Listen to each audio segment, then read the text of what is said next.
Meu nome é Diandra Alan Guide. Eu sou advogada de formação, mas também atualmente ocupo o cargo de coordenadora executiva de direitos humanos da Secretaria Especial de Cidadania, que vem a ser o órgão público municipal. E eu também coordeno, assim, diretamente o CRAI, que é o nosso Centro de Referência e Atendimento para Imigrantes, Refugiados e Apátridas aqui no Rio de Janeiro e também no Estado. Política pioneira em todas as esferas, da qual eu me debruço, trabalho e tenho diversos colaboradores. Meus pais são angolanos e eu sou nascida aqui. Eu e minhas irmãs nascemos aqui. Meus pais residem aqui no Brasil há pouco mais de 30 anos. Então, assim, para fins legais eu sou brasileira por ter nascido aqui. Porém, eu sempre digo que eu me identifiquei muito mais a minha vida inteira com a cultura angolana do que, de fato, com a brasileira. E aí eu costumo dizer que eu sou metade angolana e metade brasileira.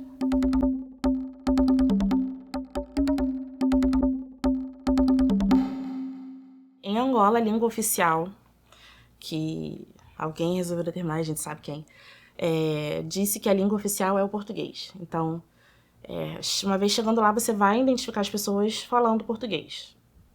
Mas se você for mais pro interior, se você for em algumas famílias específicas, você vai perceber que a língua portuguesa não é tão fluida assim. Então, as pessoas normalmente elas vão se comunicar com você por essa língua materna e ela entenderá pouco do português. E mesmo assim, essa questão do português é algo muito peculiar do Brasil mesmo, porque nem mesmo o português dito aqui se assemelha com o português de Angola e muito menos com o português de Portugal. E aí, e a gente também, aqui no Brasil, é o único país que não, da Latinoamérica pelo menos, que a gente não tenha também a fluidez do espanhol. Meus pais aqui no Brasil, eles falam português, mas você vai perceber que o português deles tem sotaque. Meu pai, especificamente falando, ele tende a se comunicar muito mais em francês também. Minha mãe entende uma coisa ou outra de francês, mas assim, ela domina outras línguas maternas. E ambos falam português. Então, é meio que essa mistura. Enquanto eu fui crescendo, eu fui meio que sendo alfabetizada aí em, sei lá, 3, 4 línguas simultaneamente. Porque minha mãe fala as maternas, meu pai também fala algumas, não muito bem outras, mas ambos falam como uma muito bem. E o português sempre foi presente. E o francês tive algum contato. Então, crescer num lar assim tem disso também, de você se comunicar em diversas línguas de forma simultânea numa única frase, às vezes.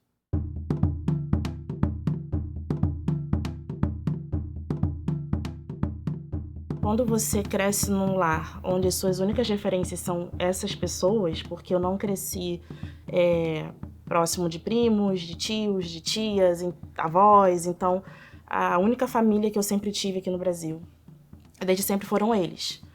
Então eles, minhas irmãs. Então quando você não tem esses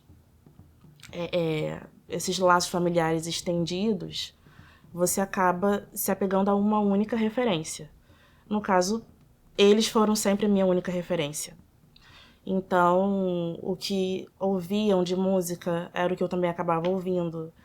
E a pessoa, mesmo que ela migre, ela não se desfaz do que ela é.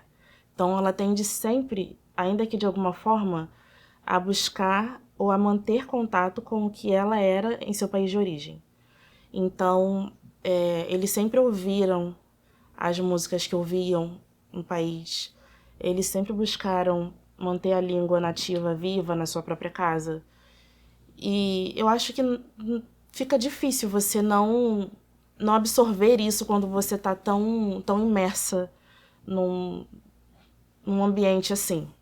Eu fui uma criança que fiz questão de entender e não foi porque foi algo imposto ou porque eles ensinaram. Então, para mim, sempre foi muito, muito natural esse processo de assimilação, de entendimento, de curiosidade, de busca, pesquisa. Ai, gente, eu amo. Eu costumo dizer que eu faço parte do mundo. Então, muito embora eu saiba qual é a minha origem, e me orgulho muito dela, porque foi algo também que foi difícil até de ser construído enquanto crescia. Porque a gente vê muito facilmente crianças de origem europeia se orgulhar muito das suas origens e aí também serem muito mais acolhidas e respeitadas pela tal da origem europeia, Mas o mesmo não acontece com crianças pretas. E, sobretudo, se ela tiver declaradamente ascendência africana. E aí, comigo sempre foi assim. E o nome na escola é uma coisa que a gente acaba trabalhando muito. Então era óbvio, a partir do meu nome, que eu, de alguma forma, não fazia parte daquele lugar. E mesmo morando aqui também, eu sei que eu não me pareço com o brasileiro nascido no Brasil. Então,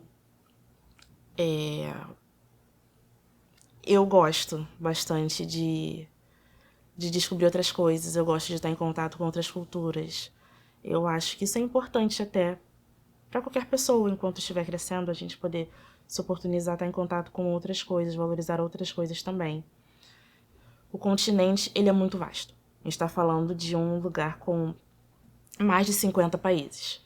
Então, é impossível que um lugar tão grande assim seja hegemônico. Ele não é nem mesmo em Angola. E eu tô falando de um país agora. Então, num único país, a gente vê diversas tribos coabitando num único país. Muitas das vezes rivais, inclusive. No Brasil não é assim. Se você vai mais ao norte, você percebe as pessoas falando de um jeito com um sotaque, com outras expressões idiomáticas. Se você vai ao sul, você encontra, às vezes, até um hiato enorme sobre como também as pessoas vivem e se comunicam. Então, por que as pessoas ainda acham que isso acontece ou que isso não acontece em África? Por que as pessoas acham que o que aconteceu em Kemet, que acontece da cultura egípcia, é o que se reflete na Nigéria, em Angola, Cabo Verde, África do Sul? Não existe isso. Então, eu acho que primeiro precisa haver esse entendimento de que, muito embora a gente saiba que a maioria da população afro-brasileira ela tenha todo um link por conta do processo de escravização que aconteceu no Brasil, a gente está falando de coisas diferentes.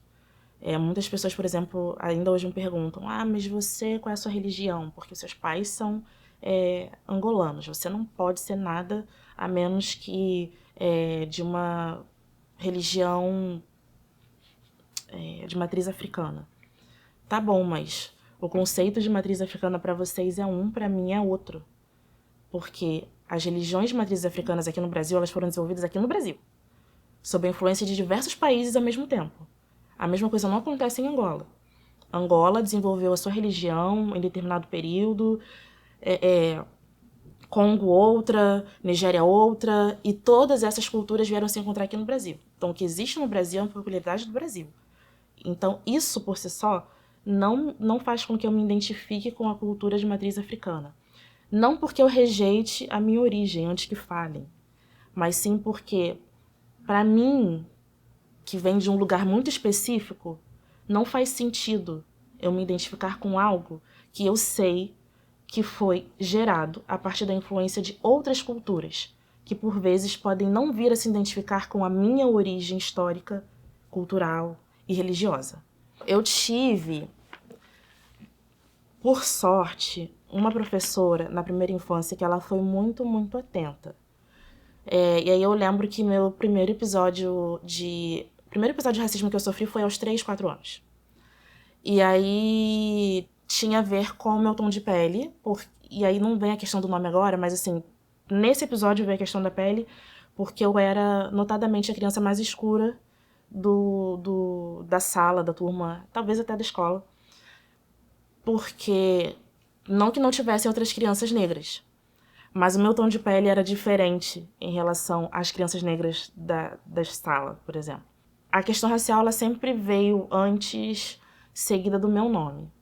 E aí, não raro, as pessoas sempre faziam muito bullying em relação ao meu nome também, mas nesse episódio eu tô falando sobre realmente a cor da pele. Então, acho que a gente já vê por aí que o próprio brasileiro, ele pode até não conseguir identificar de pronto como a gente, por exemplo, identifica. Eu costumo, quando eu era menor, eu brincava muito com as minhas irmãs, que a gente tinha muita facilidade, até hoje temos, de identificarmos um africano. E o cara não precisava nem estar falando nada, o cara só estava, às vezes, passando na rua, existindo, a gente brincava assim, já identificava.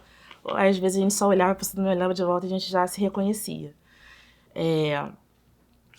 Mas a mesma coisa acontecia com os brasileiros. Então, os brasileiros, eles sempre perceberam de antemão que eu não era brasileira, porque o tom de pele é muito diferente do tom de pele do brasileiro local.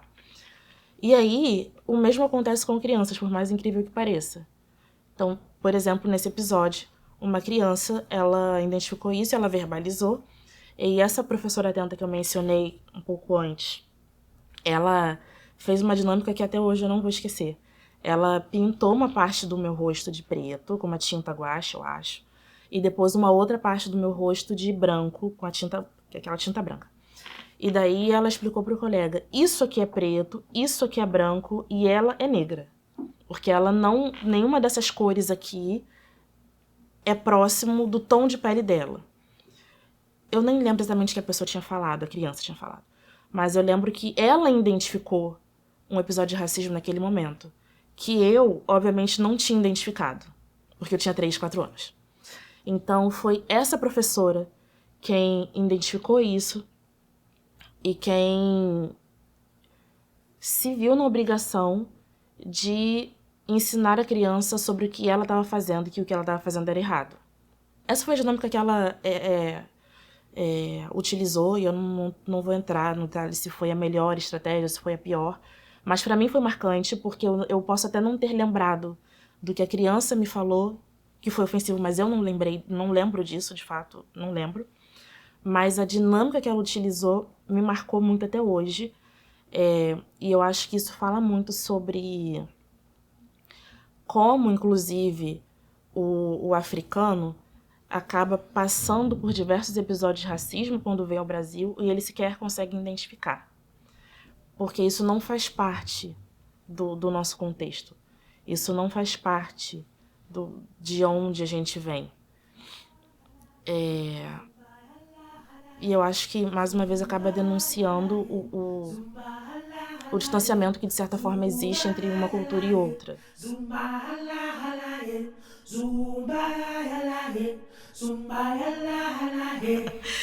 Eles são receptivos, mas eles são receptivos com os europeus. A gente viu o que aconteceu aí na Ucrânia, né, quando estava aquela situação toda. Diversas políticas ao sul foram criadas para acolhimento e recebimento dessas pessoas. Então, eles são acolhedores com os ucranianos, com certeza. Com outros países europeus, com certeza. Ainda que a pessoa ela tenha um ensino básico do básico, eles são super acolhedores.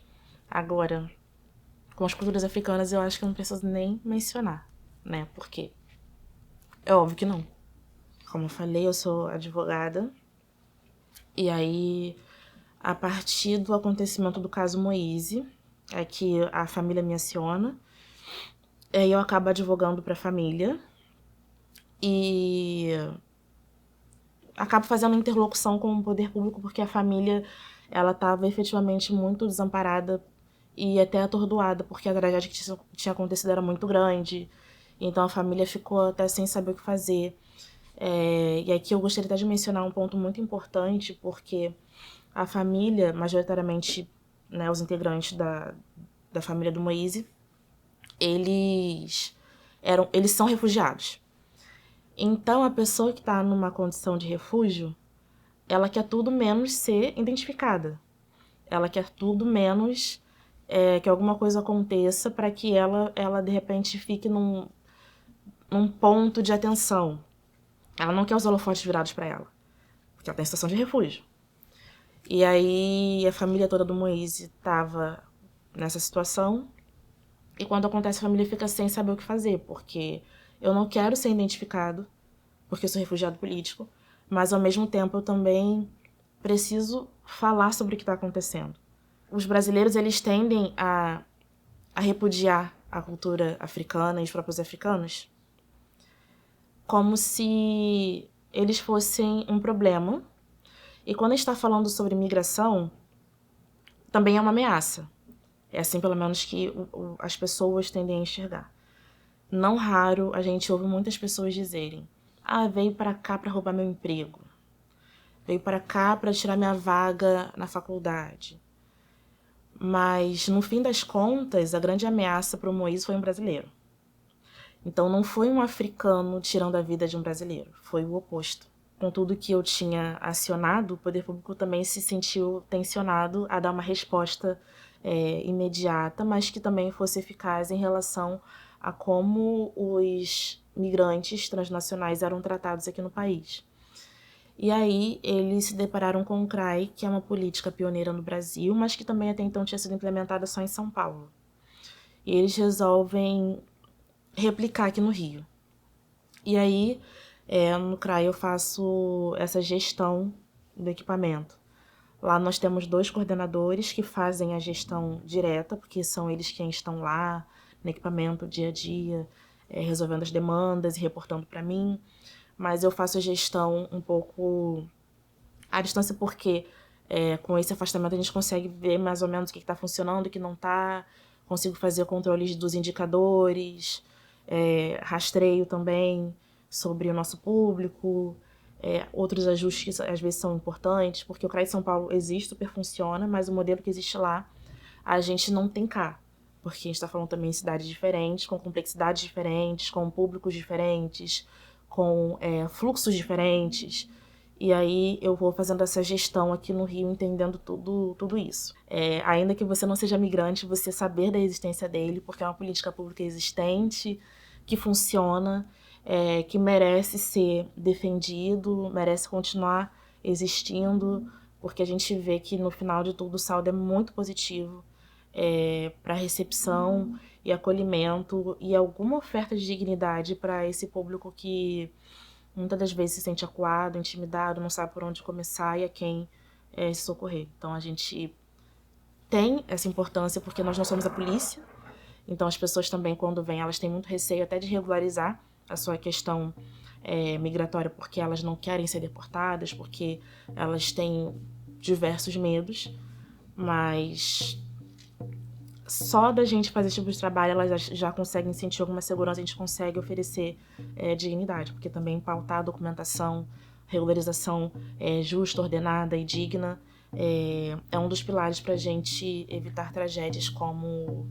não só as do Moise, mas também de tantos outros que vêm sendo violados ao longo do caminho, só por conta da questão migratória.